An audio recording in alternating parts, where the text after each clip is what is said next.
Hello, EDU 434. I wanted to send you an email with updates from tonight's class since it was canceled and give you some information on what's coming up in 434. So thanks for watching, and I hope this is helpful.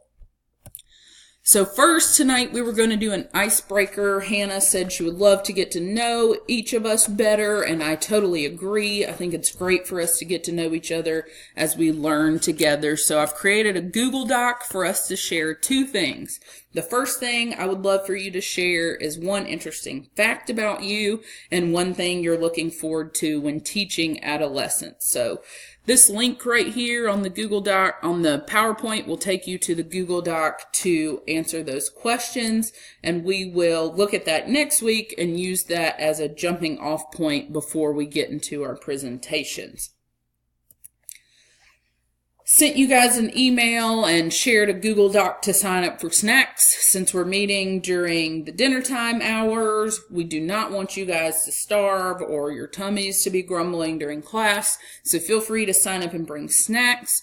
Dr. Toole and I will fill in any gaps over the course of the semester as far as snacks are concerned. So click that Google Doc and sign up if you can. Now, you're probably wondering about your development presentations that are still happening next Wednesday, the 24th. As you can see, we're focusing on 4 areas of adolescent development. I've listed all the articles that are posted in Blackboard here for you.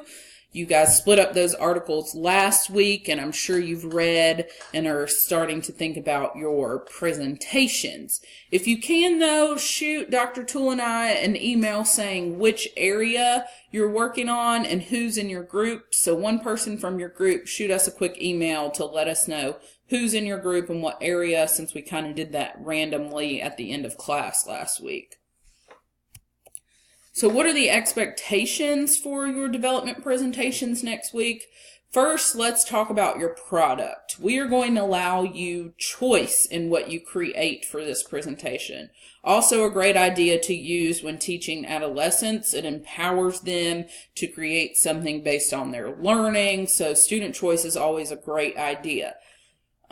But you don't want students creating anything and everything that they want to or can imagine, so it's always a good idea to give some ideas. One thing you could do for your product is a foldable, sort of a 3-pane pamphlet or something like that, or a small book you can create, because the idea is that we can come back to this physical product later and look at it and reference it when teaching adolescents. So a foldable is a good idea. You could also do some sort of digital presentation via PowerPoint, Google Slide, a Prezi, whatever strikes your fancy. Again, just something that we could come back to if we wanted to reference and refresh our memory. Canva is another great digital resource.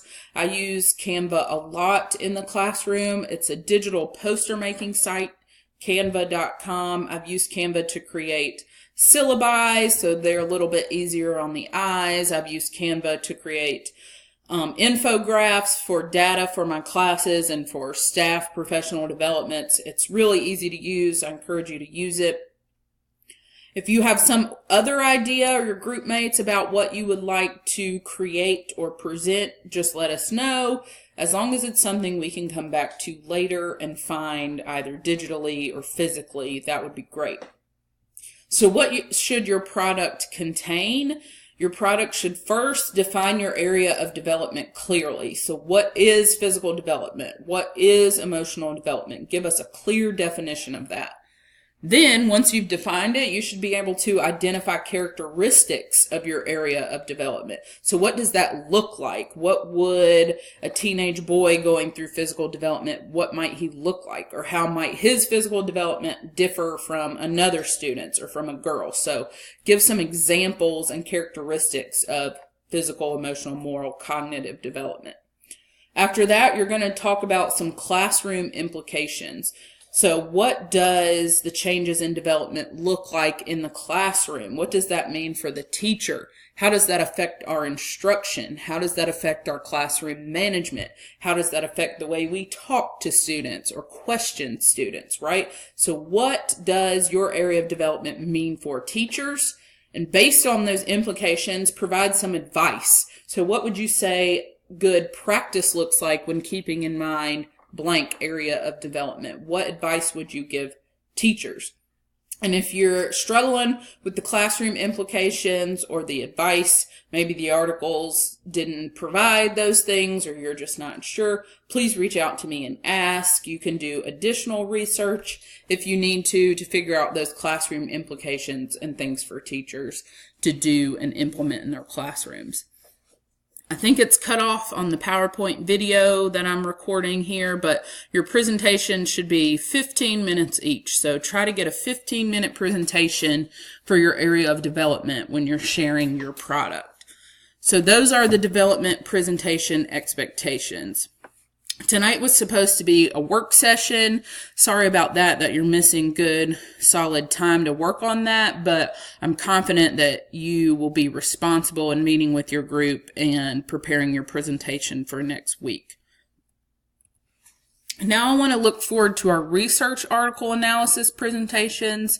The schedule of presentations has been updated on the tentative course schedule on Blackboard. It's also listed here with the groups and the dates for you on this class PowerPoint. Make sure you're keeping in mind your date and preparing, asking any questions you might have. I'm going to ask that one of my sexuality group members volunteer and join Meredith in the identity group, so she's not working by herself and doing the research by herself, and that way each group has 2 teammates to work together. So if Rachel, Kirby J, or Belle could let me know if they're willing to help Meredith out and join ranks with her and focus on identity. So what will those research article presentations look like, and what do we expect? So first, you're going to pick a topic of interest. We've done that, check, check. Now you're going to research relevant journal articles to find 2 current articles that address the topic.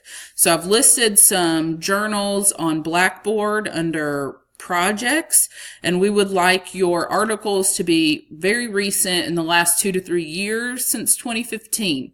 If you're having some trouble finding those, whether you go to the library and get some help or ask us for help, we might be able to go back a little more in time if we need to, but try to stay within the last 2 to 3 years. After you found your articles, you're going to go to Blackboard and look under this article analysis to find the journal article review template, then complete that for each of your articles. So if you do 2 articles, then you're going to do 2 review templates. And I always tell my students it's not going to hurt to go above and beyond, get more expert opinions on your article analysis, but for every article you read or use in your presentation, you should complete that review template on Blackboard. Then after you've done your research and gathered your articles, you're going to prepare a presentation to share the information you learned. So you're going to become an expert on whatever your topic or area is. Teach us about it in hopes that we become experts with you.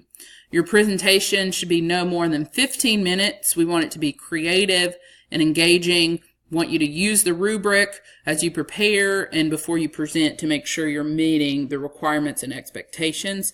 That rubric is printed on Blackboard.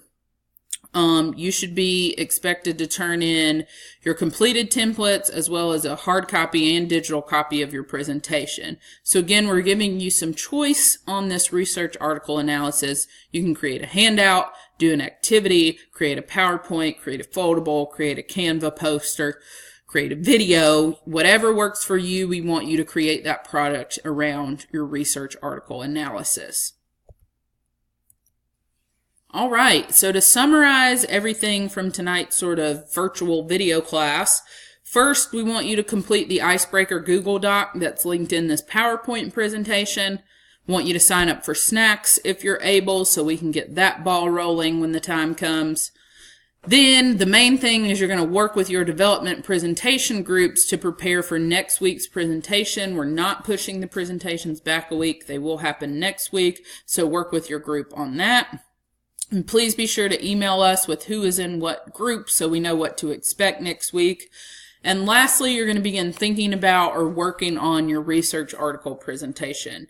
If you have questions about that, those of you that are presenting on the 31st, please reach out. And again, I would like one volunteer from the sexuality group to join Meredith in working on identity so we can share the love there.